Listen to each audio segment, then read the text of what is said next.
I'm Frances Callier. And I'm Angela V. Shelton. And we're Frangela. You know what you need in your life? The Final Word podcast. Yes, you do. That's right. It is the final word on all things political and pop cultural. Where we make real news real funny. Where we inspire you so you can hashtag resist. Subscribe and get a new episode of the Final Word podcast each week. It's the news we think you need to hear. That's right. We think you need to hear it. Okay? Yeah, it's what we say so. That's right. And because all we do is give, every Thursday you can listen to our hysterical podcast, Idiot of the Week. We round up the stupid because you know what? Somebody has to. Okay. All we do is give.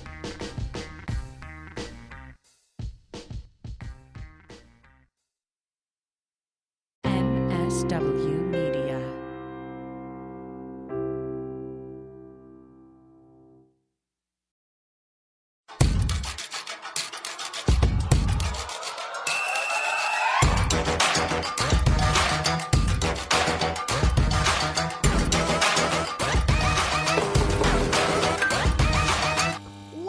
To Feminist Buzzkills Live, aka Team Normal. I'm Liz Winstead, and as always, I'm joined by my co-host Moji Alabodale. Hello. And our other co-host, Marie Khan, is backlogged working her ass off helping folks access abortion care in this ship time. Coming up on today's show, Ted Cruz is on Team Stolen Fetus, and neo-Nazi Richard Spitzer is on Bumble. Plus, comedian, actor, and AAF stan Dina joins us to talk about women in comedy. All that and the big abortion news of the week. But first, Liz, let's take a sec to talk about how hard it is to be in this nightmare, SCOTUS limbo, waiting for the decision to come down. Oh. I mean, I think that like regular folks are like panicking, but those of us who are working in the abortion field, it's like, Mondays, Wednesdays, Tuesdays, Thursdays. It's just countdown to 10 a.m. And that was my dog shaking. Sorry. It's just what it was. Countdown to 10 a.m. And then you go to SCOTUS blog and then they just start saying the cases. And then I think for me, part of the, like, there's a lot that goes through your head, right? Because I don't know how we're mentally going to handle it when the case comes down. But I don't know about you, Moji, but like then there's a bunch of cases that I didn't know how horrible they were that are coming down where you're like, oh, I guess we're just going to lose Miranda rights too. Yes. Like, all of New York. You know, it's like, oh, that I didn't realize that was on the block where it's like all of a sudden that's not a federal thing and states can just decide if it's going to be a law that you read someone their rights when they get arrested, or you just can't really, if you're poor and you're in jail and you have a shitty lawyer, too bad for you. Like, what are all these other laws that are like doubly awful? What's wild is sort of there is a brazenness to like this dismantling of our rights. And again, I think because we work in abortion, I do focus on that more than anything else. And so as these cases are coming, I'm just like, wait, I didn't even know I should have started protesting all of this shit. I mean, granted, we should have started protesting when Merrick Garland wasn't seated. That was the beginning of, you know. I mean, I feel like I've been protesting my whole life. I am not going to, I'm not taking. You're not going to find that point. Yeah, you know what? I'm good. And I was never been sitting around being like, maybe I should think about doing something. I feel like I did some things. And I'm continuing to do things. I'm fully like watching the SCOTUS blogs when we do it. I'm like, oh, this is doom refreshing. Oh, okay, that's what I'm doing. And then we're on our Slacks or whatever, like talking about what we're seeing and literally being shocked while also waiting for the terrible news that we knew was coming. And also watching our various friends who work in the movement who are, you know, as you were saying earlier, like we have our work cut out for us when the decision comes down to really help out with all of the folks who provide the care and the abortion funds, but we'll have jobs. Right. And all these people who are providers in hostile states or people who work at clinics in hostile states will just not have jobs and have an unpopular thing on their resume. It's really, really terrifying. That's kind of what's keeping me up at night around this right now. Me too. And also reading about the states that are just preemptively stopping care and not taking appointments. And like, I burst out crying the other day reading this article about a clinic that was in a state that has a immediate trigger ban when the ruling comes down. And they're like, we can't provide abortions because I can't be in the middle of someone's abortion and have the Supreme Court ruling come down and have to stop the abortion. Like that's what's happening right now. So they're just like saying no. Politics should not be in healthcare. It is wild that politicians can make a decision about what a doctor can do instantaneously. Like, how is this even? I don't know. It's wild. It's wild. But the good news is we have a plan, and we're planning Operation Save Abortion so that people can at least get their mojos on and learn how they can be helpful. And Repro Jobs is setting up a fund to help folks who will be displaced when clinics close, and helping people with long and short-term care, financial care. And so we're thinking about it, but it's just a lot to think about on top of it all. And I also just the gloating from anti-abortion extremists has gotten really bad. And, they're just going to get worse when the decision comes down. So, oy vey. Also, what's wild is, anyway, they're just positioning themselves as victims as they're victors. It's crazy. Always the worst. They're just sore winners. Always sore winners. Just the worst fucking people. But I have to say that I did laugh really hard this week when Jezebel reported a story that a woman who worked at Jezebel, her friend was on Bumble in Texas. And then Richard Spencer, noted neo-Nazi founder of the alt-right and famous for being the worst person in Charlottesville, and also go punch a Nazi. He's the Nazi that got punched. Well, he's on Bumble and claiming to be a moderate. Which, yeah. Can you imagine you're just looking around trying to find a hot dude to hang out with, and you meet someone who says they're a moderate, and then you do one Google and you find out he's a white supremacist. Well, I mean, the woman that wrote the article, Laura Bassett, who's really great, she's like, wait a minute, is this the same Richard Spencer? And so she cross-referenced, and read the article. We'll put it in the show notes. It's hilarious. So funny. She saw his pictures and she cross-referenced, and she's like, you sort of beat your ex-wife, and maybe people would like to know that. Also, you say you're a moderate. Are you still a white nationalist? And he's like, no, they now hate me. I'm reevaluating everything. And I was like, translation, ain't nobody giving you pussy when you are a big fat racist. Nobody wants to fuck that. Nobody wants to fuck a Nazi. Like, that's a special kind of punch Nazis, not fuck Nazis. It's really very simple. Really, very simple, Richard Spencer. So I don't know how we do a public service saying, if you see this guy on Bumble, run for your life. But he's one of those dapper Nazis too. He wears like Brooks Brothers suits. And I love that he went to Duke. He dropped out of Duke. And I was like, I figures you go to Duke, considering David Duke was also the head of the Klan.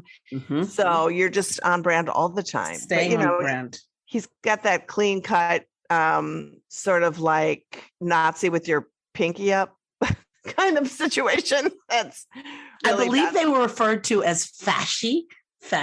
I remember that. He's that cut that they had was fasci, and I was like, I'm dating myself. That was like 4 years ago parlance. But well, I mean, that was him. I mean, 2017 was his big break, and he was just funded by the that Regnery, who just funded all the neo-Nazis, and he was a Nazi before being a Nazi was cool. He was just one of those people that just like started it all. Groundbreaking Nazi, now on Bumble, trying to get laid. And also, if saying you're a moderate gets you laid, God help us all. Like, I don't want to fuck a moderate either, by the way.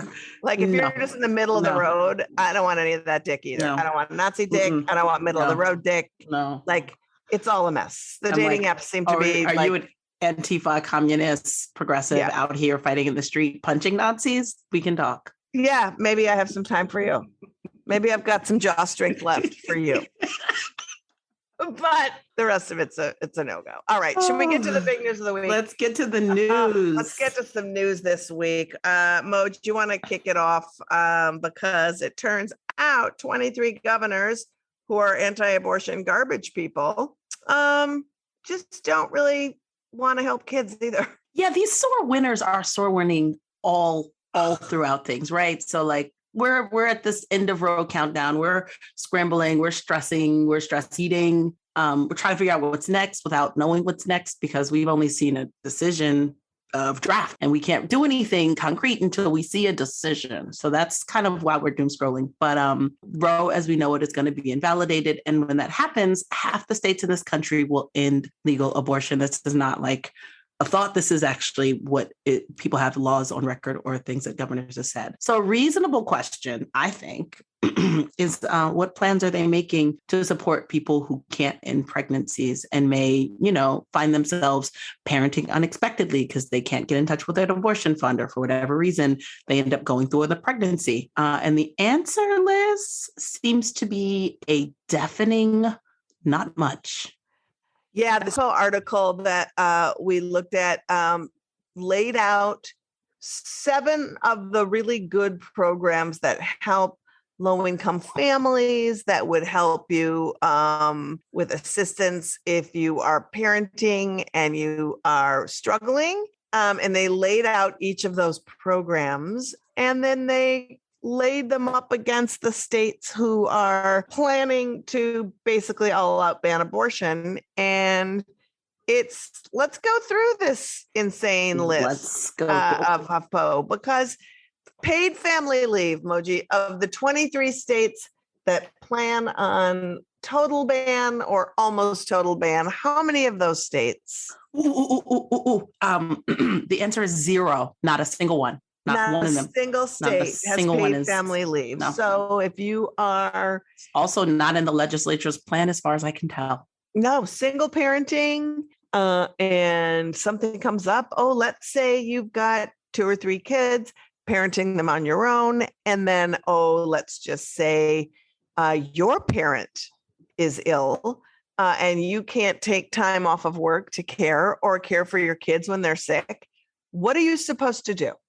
Care for your kid, recover from pregnancy. I know any Coney parent thinks that you just drop it off at the fire station and keep it popping, but just in case you've not known a pregnant person in your life, there's 6 weeks that we're just supposed to be recovering and hopefully bonding with the child, right? For whatever reason. But if you don't have paid family leave and you don't have money, how are you supposed to do that?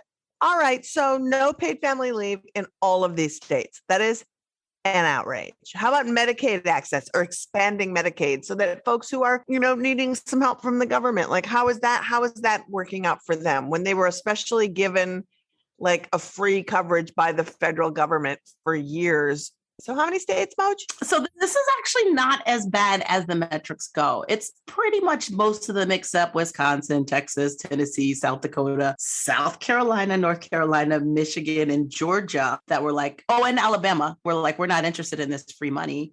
That's a lot of states. That's a lot of states, and a lot of people live there. But in the 23. Was it 23 states that were being looked at? 10 were like, oh, hell no, we don't have Medicaid expansion. As the metric goes, it's the one they're doing best, that free money the federal government gave them, that they are willing to take some of them. But many are not. And the states that I listed are states with a lot of people who, again, it's one more resource they don't have when dealing with an unplanned pregnancy or even a planned pregnancy. Every pregnant person deserves this. Everybody deserves it. I mean, this is my whole point in all of this is we do not live in a nation that values pregnancy outcomes, period. And so when you talk about, I always say, like, that's how we should look at things. How do you value pregnancy outcomes? If there is somebody who is 16 and says, my values say, I want to have this kid and I want to raise this kid, then we should have resources so that this person can thrive and have a healthy environment with which to raise the kid. And if a 35-year-old says, I want an abortion, we should honor that so that they can thrive and go out their life and do whatever they need to do. But we don't. And in case you were wondering, the phrase for that is reproductive justice. Yeah, turns out there's a phrase for that, and so we just don't even think about that at all. And universal pre-K, this is one that's just like, if you are going to force people into parenting, to be able to have universal pre-K so that folks can work, drop their kids off, have a break, have the kids also just get some like thriving and learning time and enrichment and socialization. And that's just saying we as a state believe people should be educated and we should start as soon as possible. And just so you know, only 5 of these states, the 23 states that are poised to end abortion, 5 have universal pre-K. Five. That's not even a third. And it just sickens me because in those states, thank God those 5 states do, but like in these other states, they are asking. So if you don't have universal pre-care and you don't have paid family leave and you don't have Medicaid access and expansion, what leg up are you giving families to do anything? You're forcing birth. Yes. And then forcing poverty. Yes. And that just leads to stress. It doesn't lead to good parenting. It just takes away any kind of opportunity for someone to really be able to enjoy their family. It just makes me sick. And then the child tax credit, like, come on. And these are the state child tax credits, right? There are federal child tax credits that people get, but the state child tax credit, 2 states have that in the list: Idaho, Oklahoma. Everybody else is like, no, you don't get any extra money from the state, even if the state makes you have a pregnancy. No, we're not. And also, let's be honest, the money you get from a child tax credit is a pittance, right? Like that's like not even going to cover camp. I know this. I have a child. Camp is not cheap. Right. So, school is not cheap. Camp is not cheap. Nothing's cheap. Clothing's not cheap. Nothing's cheap. And so these credits are usually just a couple $100s, which granted are helpful, but like you can't raise a family on a credit. Well, not to mention when you look at the startling statistics about inflation, if you have a car, it's costing $100 to fill your gas tank, trying to buy milk. There's people who are back to like total full on giving plasma so they can make up an extra $600 a month. Yep. Because buying bread and all this stuff is like crazy. And what happens to people when you're broke? You use your credit cards, and then credit card interest rates go up. You get into credit card debt. I mean, for somebody, like, it is expensive to be poor. It is so expensive to be poor. And to be like, even like adding it to all this shit, like it is heartbreaking when I think about the panic that people are going to feel, because we're talking about this just sort of, kind of laying it out. But for somebody who is experiencing unintended pregnancy right now, they're thinking about these things for real. And when it's a reality for you, it's also really hard to get support and think about it in a way that makes sense for you, because they're forcing you to have an abortion in 5 seconds and, not giving you any alternatives at all to do it. And so, one of the things too, the pregnancy worker protections, like you don't think about this a lot, but like, this is something that how many states have this, Moj? Pregnancy worker protections, I think 9 states have pregnancy worker protections. And these are just the ones that say, oh, you're pregnant, maybe you shouldn't do the heavy lifting. You're pregnant, maybe you shouldn't breathe the fumes. And I also, when I thought about it, when I was reading about it, it also mixes with like, when we think of criminalization of pregnancy outcomes, part of what people can be criminalized is for doing dangerous things. And sometimes if the dangerous thing is your job, it just seems like there's a potential for a double jeopardy. I don't know if that's the legal term there that needs to be explored. But yeah, only 9 of these 23 states have pregnancy worker protections that just say pregnant workers should be able to keep their jobs and do things that are not especially harmful for them. I also, in the middle of this, want to bring up that the people who are going to be most affected by this are the most vulnerable. Always. Because the people who can get together whatever copay they need for an abortion fund, whatever family they can get money from to get out of state to a place where they could have care, because there's still going to be other states where care is going to be available. So the people who will be stuck with these and them being tangible problems that are compounding existing problems are the most vulnerable people in a society or state. It's so important to say that, because in America, the average person, not the most vulnerable, the average person is 1 paycheck away from homelessness. Yep. That's the average person. Right. And so when you take into account all of the other barriers that have come across, and then you add the pandemic onto it and all this other stuff, it's really, really hard that, like, don't we have any kind of baseline for humanity? And it just feels like we don't. And also, I just want to say, too, the one thing that they left out of this HuffPo article that Moji and I did a little research on was how many of these states, these 23 states that are going to roll abortion almost all the way back, have diverted money from TANF and state-run programs to and anti-poverty programs, particularly anti-poverty programs, and diverted that money. And sometimes it's federal dollars they're getting to these fake clinics. And the answer is there's 10 states that have these programs that they've diverted, and 8 out of those 10 states are on the list of states that are going to have a total ban or a near ban on abortion. And so it's, I was surprised that Indiana, Pennsylvania were the 2 states that are not in the total ban list, which was surprising to me in the 23 states. But there you go. But yeah, it makes me feel really upset that not only is there not care, they're taking money out of people's mouths. And they're giving them to these multi-million-dollar fake clinics. These fake clinics they like to talk about them like they're mom and pop organizations, but most of them are actually larger conglomerates, religious conglomerates, and they get millions of dollars that should be feeding needy families.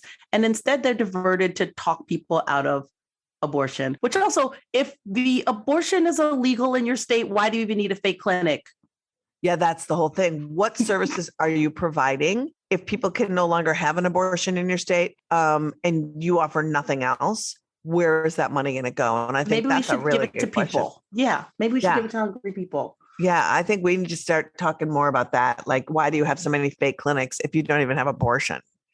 Like, Thank you. And you're not giving people like exams or childcare or birth control. Yeah, or birth control. And all you're doing is shaming people for being sexual, having birth control, being queer, already having kids. Like, that's the other thing about these shitty places, is that just remember that when you go in there and if you are pregnant and you say, can you help me with my other kids at home? They will be like, no, we're only concerned about your pregnancy. Yep. So that is some garbage. And, Moji, of all the states that are on that list, are there any of the states that literally have none of these things, none of these 7 things? There's not a none, but there are a lot of ones. Well, not a lot, but they're more than I'd expect that just have one. A lot just are like, Alabama has one thing. Arizona has one thing. Texas has one thing. Arkansas has one thing. Okay, this list is actually bigger than I thought. But yeah, a lot of places just have one of the 7 things in this metric that they provide to their citizens, their denizens of their states. Texas is another. It only provides one thing. It provides that figures and nothing else. I lied. Mississippi provides none. Mississippi's a big donut. It's the reason we're in this situation. Provides none of these 7 things to their residents. And also, I just also want to say too that, like, people aren't potting soil, so we shouldn't be in this place to begin with. But you can't act like you give a shit about kids and the babies if you provide no services for them, if you're going to force fucking pregnancy. So fuck you. And speaking of forced pregnancy and Texas and weirdness, I'm going to transition to our next story because it combines all of those things together. Moji's boyfriend, Ted Cruz.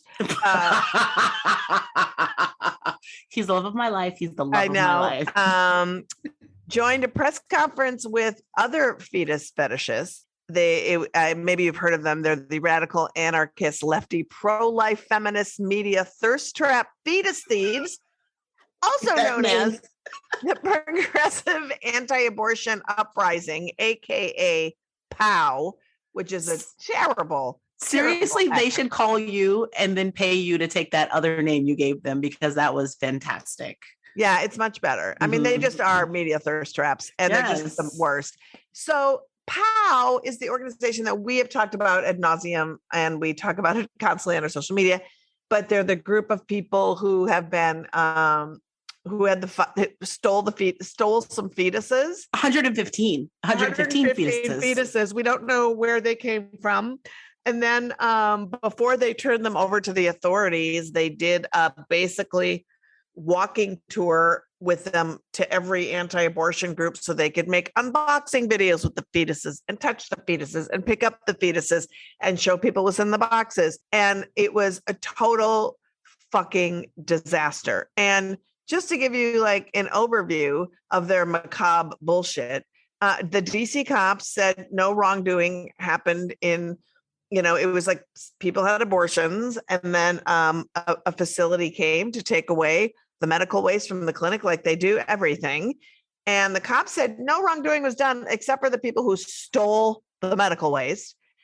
We don't even know where they came from. They keep saying they came from outside of a clinic in DC, but there is no proof of that. The clinic says nah. The medical waste company says nah. They're the only ones saying that's where they came from. And also, the medical examiner is like, there is no reason that I should be looking into this because the fetuses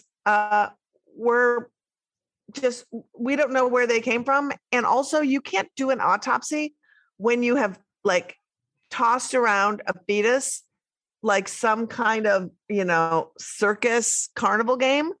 Like you could no longer have a legitimate autopsy, even if you wanted to. But the fact of the matter is they still continue this grift. Like, so they had a press conference that Ted Cruz came and spoke at. And it's like so demeaning that these people are just moral free leaders who are trying to push this narrative and get press. And it's important to understand that one of the leaders of this PAAU organization has done 17 of these clinic invasions where they just walk into a clinic and they won't leave and they're hauled up by the FBI. And there is something called a face violation that was created in the 1990s. That's a federal offense to go into an abortion clinic and terrorize patients in an abortion clinic. It's so bad. So this person is up on 2 face violation charges, and there may be more in the works coming, but 17 times that they've been in. So it seems like it's a bit of a diversion. And this whole reason we found out about these fetuses and why I think they turned them over to the cops is because the federal government the feds invaded her apartment because she was like under indictment for a face violation. So the whole thing's crazy. So first of all, I want to play some clips from this press conference so we can just like hear a little bit about it. And the first clip I want to play is from the person who started PAAU, and remember that they're the progressive pro-life anarchists. That's what they call themselves. So let's listen to clip 1. Forced birth thirst traps. I like that. It's what they are forever. Yes. My name is Teresa Bukovac. I am the founder and executive director of Progressive Anti-Abortin Uprising, also known as PAAU. I am also one of the 2 activists who discovered the 5 late-term aborted babies who were discovered in a box labeled medical waste outside a DC abortion business. I am joined today with Senator Ted Cruz to demand that the Attorney General, Merrick Garland, investigates the deaths of these babies and their killer, Cesare Santangelo, the butcher of DC. Senator Cruz recognizes the emergency of ending the mass slaughter of our children by big abortion, and it is for that reason I am honored to welcome him here with us today. His ardent defense of these victims and his passionate pleas for justice have been instrumental in giving visibility to these crimes against humanity. Okay, so first of all, how do you call yourself a progressive and have that much enthusiasm for Ted Cruz? Like, if you're a progressive, let's say there's such a thing as a pro-life progressive. Not a thing. Everything else Ted Cruz does destroys children's lives, destroys the environment, destroys everything. It's like, why would you invite him to your thing? I can't imagine if there was some pro-abortion right-wing ghoul, I would be like, no, you have no moral authority to be with me. I don't care if you're fucking, believe in abortion access or not. If you're doing all this other shit that's environmentally unsound and believe in guns and all this other shit, no, that is not okay. Zero. Well, it clearly okay. speaks to their lack of morality about anything. And the fact that they have no progressive bona fides. They're not progressive. They just got people with weird piercings and they were like, these are progressives. It's literally progressive makeup. It is progressive. I know, seriously, everything you do, the people you hang out with, there's no progressives at the March for Life. There's no progressives that are invading clinics. Not a one. Ted Cruz, nah, thank you. You've had some trash ass people hanging out with you. So nice try. And then Ted Cruz spoke. And like Ted Cruz, he went on and on about his the babies and the this and that and all the other hyperbolic bullshit. But then, he turned the gaslighting up to 11 with this shit. The White House actively encouraged protesters to go to the home of Supreme Court justices, despite the fact that there's a federal criminal prohibition on doing so while a court case is pending. It's the only time that I'm aware of where the White House, literally from the White House press room, has encouraged the ongoing commission of a felony. It's like, okay, Ted Cruz, first of all, the Biden administration, not only did they not encourage people to go and protest at the homes of the Supreme Court justices. Why would they? They literally jumped on making sure that they were extra safe with laws. Biden has never once come out and of all of the times that clinics were bombed, doctors were harmed, things that happened, Biden has never once stepped up and asked people to care about the violence that's happening at clinics.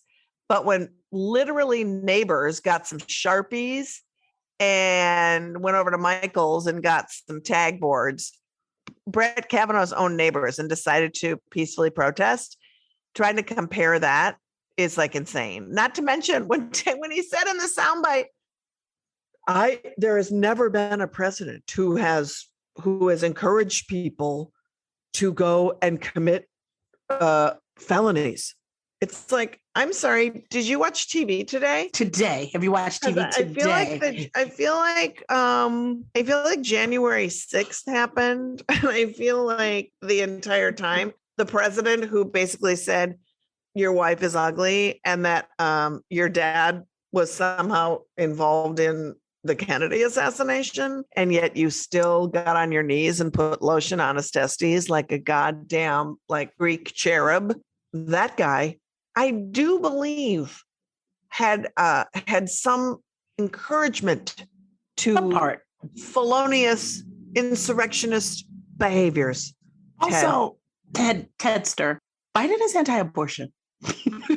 He started his campaign for president right now, anti-abortion. He changed his mind because he's a politician, but we can tell he's anti-abortion. Yeah, he says it out loud. I'm personally pro-life, but I will defend something. When? You know what I'm saying? When is that? Can't wait. We cannot wait for him to start defending something. Yeah.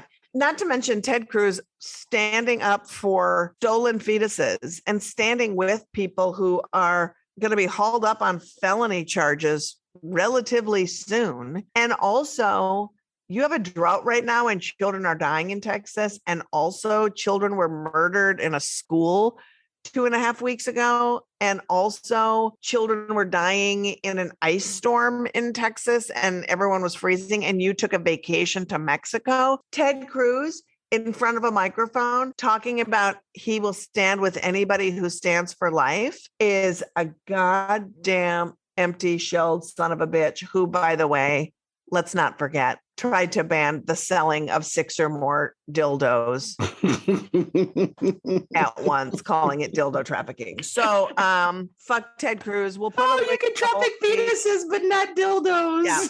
Yeah, it's like a mess. We'll put the link to his press conference and in the show notes. But it just got me that he would show up and that they were so excited. Everybody were excited. Everybody in that whole scenario is full of shit. These people, everyone is full of shit. So I'm tired of talking about the anti-dildo salesman, fake caring of the children person. Let's transition to 6 degrees of abortion, Moji. I feel like we need a break from the intense bullshit, and I feel like I want to wipe the floor with whatever you have to give me. So Oh, well, this is, I feel like let's this is, head in.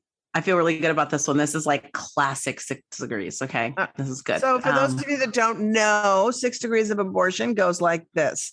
Moji and Marie bring a big story from the news. They explain to me the story, and then I have 6 tries to tie that story to abortion. So Moji, what is happening? Oh, this is great. This is actually good news and really uplifting. This week, several days ago, actually, Jennifer Hudson was the second Black woman and youngest person to EGOT. EGOT is when you get the 4 major entertainment awards. It's the Emmy, the Grammy, the Tony, and the one other something. What's the other part of the EGOT? Oscar. Okay, yes. And so she got the Tony, and she is now the second Black woman, and in a rare air. There are not even like 20 people who've gotten an EGOT. So this is exciting. And I would like you to link Jennifer Hudson to abortion. Jennifer Hudson to abortion? Yes. Well, let's see. The luminary. She is a luminary. I feel, I can do this. Jennifer Hudson was on American Idol. Mm-hmm. American Idol was hosted by Ryan Seacrest and Brian Dunkelman before Brian Dunkelman left. And Brian Dunkelman follows me on Twitter. All right. I did it. Brian Dunkelman, who knew that you were going to serve me well at one point. It's very exciting. I am back, baby, because I had a controversial one last week. I lost the week before. Yeah. A terrible role. That's why I was like, we need to just take it back to, we just had to go back to classic. Let's get a person, let's 6 degree this. I 6 degree that one like a motherfucker. I did it. It was good. So I feel really good about it. So thank you, Moji. I am very glad about 6 degrees of abortion. And you want to tell them about our sponsor before we bring out our guest? I would love to tell them about our sponsor. Attention lawmakers, this one's for you. Listen, we know politicians don't have the time or the stomach to research facts about vaginas or other disgusting body parts they're obsessed with controlling. And that's where Grammarly comes in.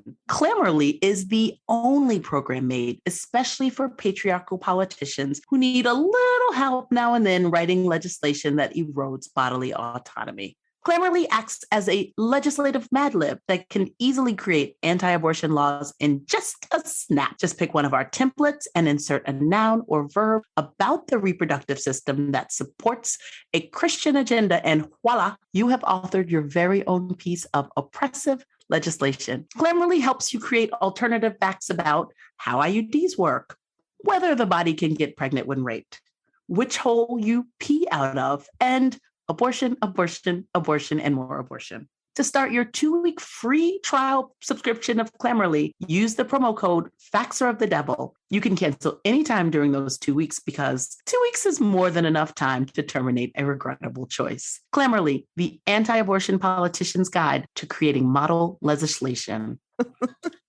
need better sponsors. I feel like we need better sponsors. Have the best sponsors, Liz. Grammarly, come on. Grammarly, that's good. I like it. Although I feel like it already exists. I feel like that's how they write. It does. It's called the Susan B. Anthony's. I know. It is. It's hard to. It's called the Federalist Society. Yes. Americans United for Life, or any one of these garbage people. Well, are you ready to bring on our fantastic guest? I'm so excited to see her. Me too. She's a comedian and actor and has toured with AAF and is founder of the Lady Laughs Comedy Festival. Please welcome the pride of the Badger State, Dina Nina. Hi, Dina. Hey, Dina. I have to just tell everyone that the last time that I saw Dina I was driving back from Minnesota to New York, and I left at 5 a.m. from Minnesota, and I got 4 hours out of town and went to go get gas and realized that I didn't have my wallet. I had left my entire purse in Minnesota. So I had to pull over in Madison, Wisconsin, and Dina gave me money to go about my business so I could get a hotel room and get gas and stuff. It was crazy. It was amazing. You've never been into my office, and I love my office so much. It's my happy place. It's so beautiful. So cute. And so anything I can do, I am all about making sure that the tribe is supported as much as possible. You know? And, I mean, I am just always too. I'm just kind of a flibberty gibbet. You know, I just like forget shit places. I make sure a lot of people have keys to my house because heaven forbid I get locked out, because I often will walk the dog in the morning and it's like, oh, I forgot my keys and now I can't get back in. So yeah, it's a lot. So you saved me. And your office is super adorbs. They're in Madison, Wisconsin. And how are you doing? How's it going in Madison? What's happening? Well, I am. Things are going much better. I'm medicated. And Medication's important. Yeah, this last few years have been really hard. Like just for you yourself. Only you? Just for me. Like the universe brought a pandemic because of me. I was about to have good things happen, and then all of a sudden the universe is like, yeah. So I just have, like, the last year and a half, 2 years have just been really hard, and I was second guessing my career choices. And I got a survival job, which for most people is actually a career job. And I just was like, okay. So I got a survival job, and I'm like, this is not who I am. This is not what I want. So I'm readjusting, reevaluating, getting medicated, and feeling good, feeling my oats love again. it. I know that sounds like a great redemption story. Like, I love talking about figuring out which antidepressant is right for you, because it's a journey that a lot of people can relate to, because I tried Wellbutrin as my first foray into managing my depression, and I took it and it felt like boxing Helena. Like I literally felt like somebody put me in a tiny cage, and I would close my eyes at night, and the room, like the ceiling would be right against my nose and the walls would be against my ears. And I was like, had worse panic attacks. That's a bad one. Yeah. Well, nutrition was not well for you. No, no. I did Effexor at first, and I had massive panic attacks when I started it. And I was like, I can't do this. And so currently, Celexa citalopram is my drug of choice. Nice.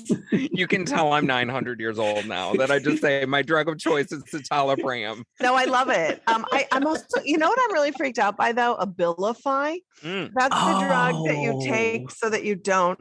It's like the extra drug. It's like, hey, when your antidepressant isn't really working, you take this jump starting pill. So it's kind of like when you're laying on the couch and thinking of maybe committing suicide, take this pill so it'll get you up and get you out of the house. And I don't know, maybe towards the knives, maybe not. It's all a crapshoot. Also, the name Abilify just seems, ableist? I don't know what they're selling. Yeah, I don't know what they're selling here. Yeah, I know. It's like Abilify. Defy your abilities by taking this pill. It's very confusing. I don't want anything with Bill in it. Like I have enough bills.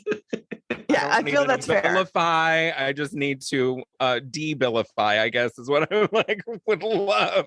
I love it. So since you've been doing the smooth moves of antidepressants, how has that changed? Are you still teaching comedy? I literally took off like 7-8 months. I really was like, at the end of 2021, I was just like, I'm done.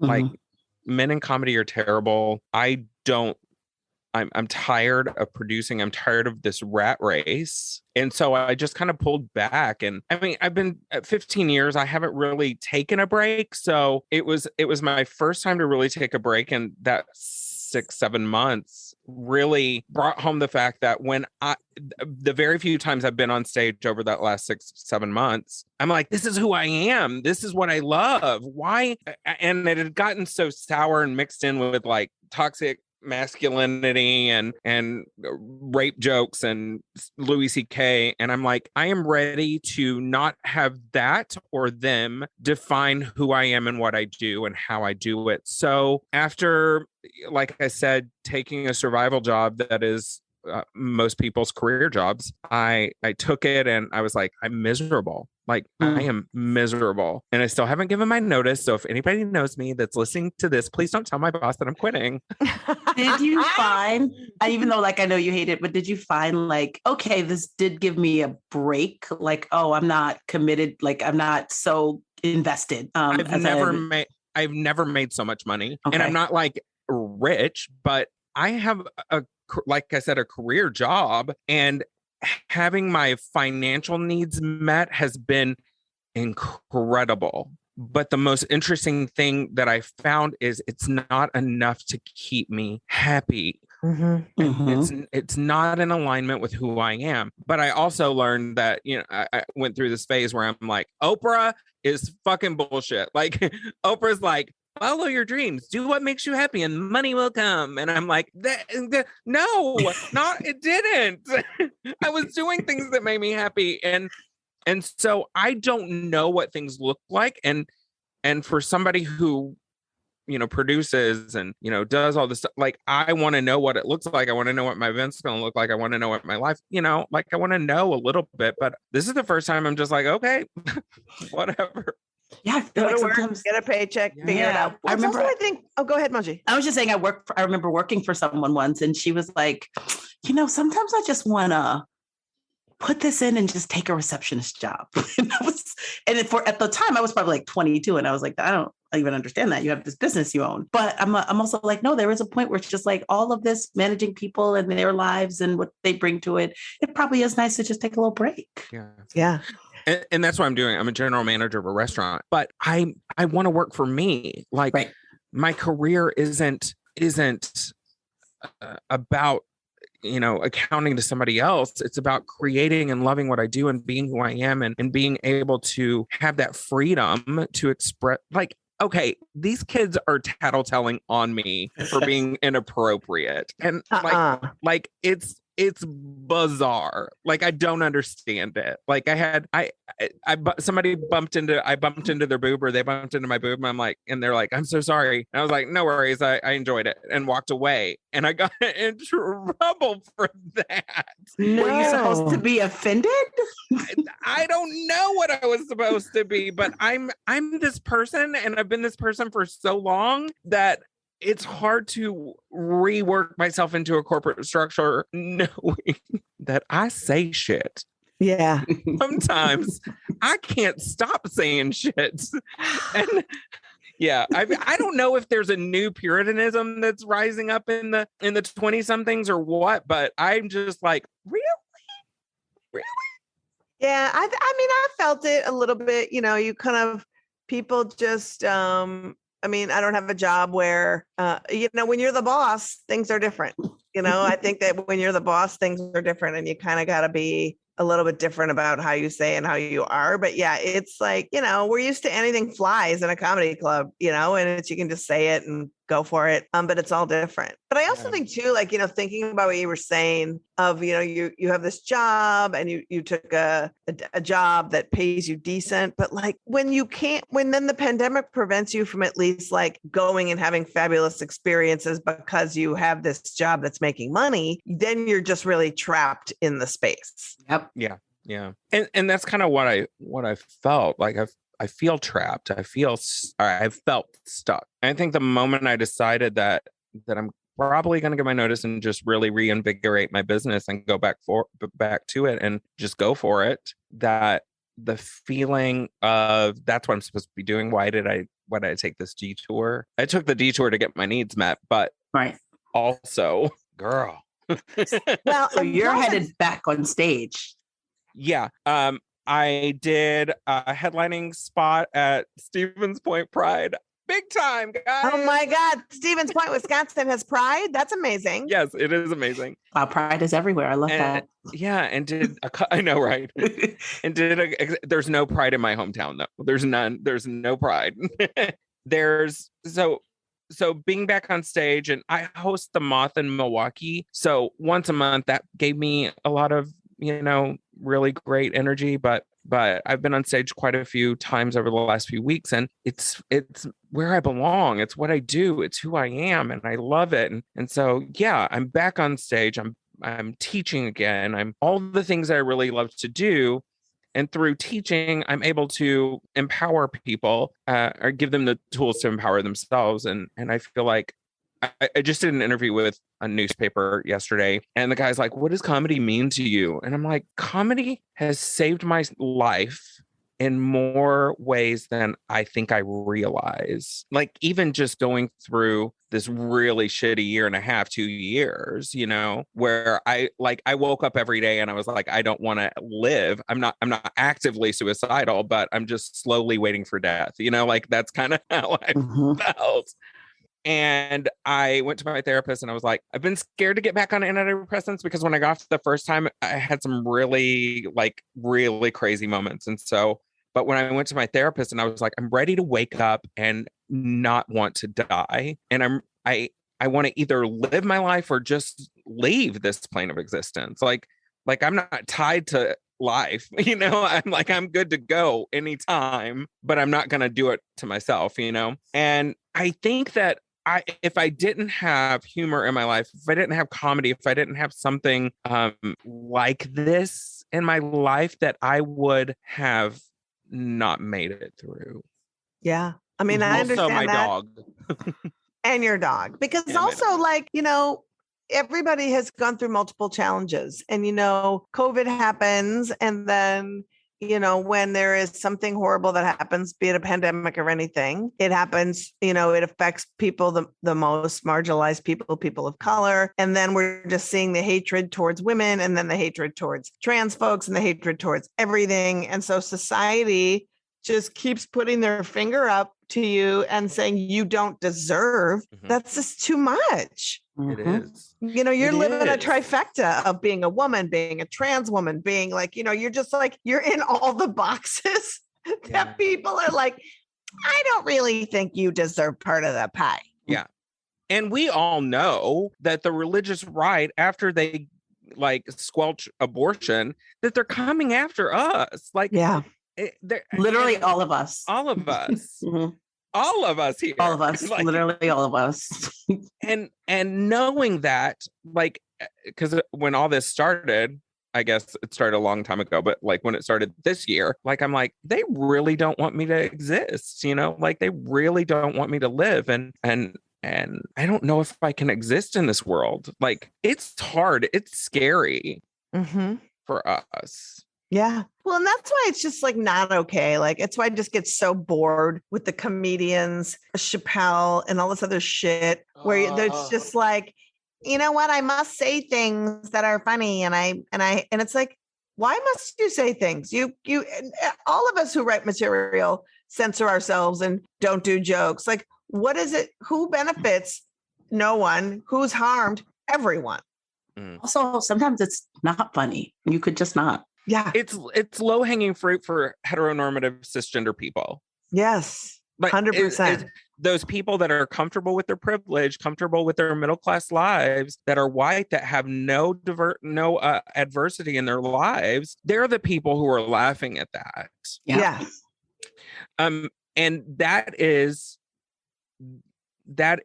the worst thing, because I don't know, as I keep hearing comics all the time be like, comedy should be offensive. And I'm like, it doesn't have to be offensive. It just needs to have a point of view and be funny. It has to be funny. Yeah.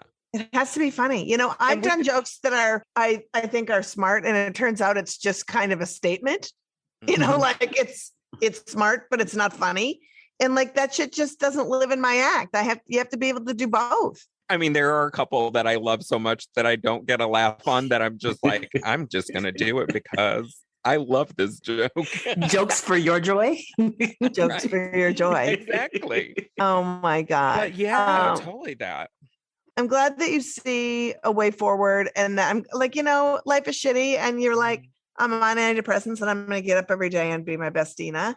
And what would you give advice to somebody who is like kind of in your space where, kind of having that lull over your head? Like, what would you say to folks to get them to get up and re-examine how they are going to seize the world? If you're stuck in a rut that you're so miserable, find a way out. I think that over the last few weeks, I've realized how short this life is. But what I think that I would just say, try to look for your joy however you can find it. And if something is not making you happy, if something is sucking the life out of you, either stop doing it or reevaluate how you do it. Yeah, that's wise. Yeah, we never take time to take stock. I think that's good. Yeah. Love that. I love that too. Thanks. Dina, thanks for coming and joining us. I mean, thank you for having me. I was thinking the last time I saw you, it's funny for you to talk about not being on stage, because the last time I saw her, she was performing, but also it was like a billion years ago. I know. It was. Like a billion years. But we'll do it again when AAF gets back out on the road. You'll join us. We'll be out again, slaying the bad guys and making a difference. And I cannot wait to see you when I head back through Wisconsin. I'm going to look you up, my friend. Please do. You know where my office is, and I'll be here most of the time. I do. Love you, Dina. Tell people where they can find you. You can find me at Dina Nina XO on all the social medias, Dina Nina XO on all the socials, and dinanina.com is my website. Fantastic. Dina Nina, we love you. Mwah. That's our show. Thanks so much for listening. Thank you, Dina Nina, for being so awesome. Now we're just going to start shelling you with stuff you need to do. You need to subscribe, write a review, give us 5 stars. It's the best way for our podcast to reach more people. And by doing so, you help more people learn about this assault on abortion access. And we need your support more than ever. To keep up with all the latest repro news, follow us on the socials at Abortion Front, on Twitter, Instagram, Facebook, and at Abortion Access Front on YouTube and TikTok. FBK Live is edited by Remy DeTournay and is produced by Abortion Access Front. Media alert. It's Father's Day weekend, and to celebrate, AAF teamed up with W. Kamau Bell, comedian Josh Healy, and author of Go the Fuck to Sleep, Adam Masbach, for a hilarious video about why dads should be thanking birth control and abortion. You can watch it on the Abortion Access Front YouTube channel and see Kamau and Liz promoting it on MSNBC tomorrow, Saturday the 18th at 9 a.m. Yes, tune in. And also, activism alert. We've been pushing it. We're going to start pushing it harder. Save the date. July 17th kicks off Operation Save Abortion. With all of us panicking about what to do after the fall of Roe, AAF has a plan. Join us for Operation Save Abortion. It's a live stream training day with the coolest activists from all around the countries and from all aspects of abortion advocacy, helping you decide how to get your activism on. So gather your friends for a house party and watch on July 17th. For more info on what the day is going to be like and how to register, go to operationsaveabortion.com. And on this podcast next week, look out. Actor, author, and activist Busy Phillips is here, along with Executive Director of Indigenous Women Rising, Rachel Lorenzo. That's right. And give us money plug, Patreon. Look, we do this whole thing for free. So you need to join our Patreon and you'll support great content and get cool merch and experiences. All the pledges support this pod and all of our activism at Abortion Access Front. Roe is burning, and together we can put this fire out. So make your Patreon pledge at patreon.com/feminist buzzkills. And we leave you with a man who wants all the show your whole ass participation trophies, all of them.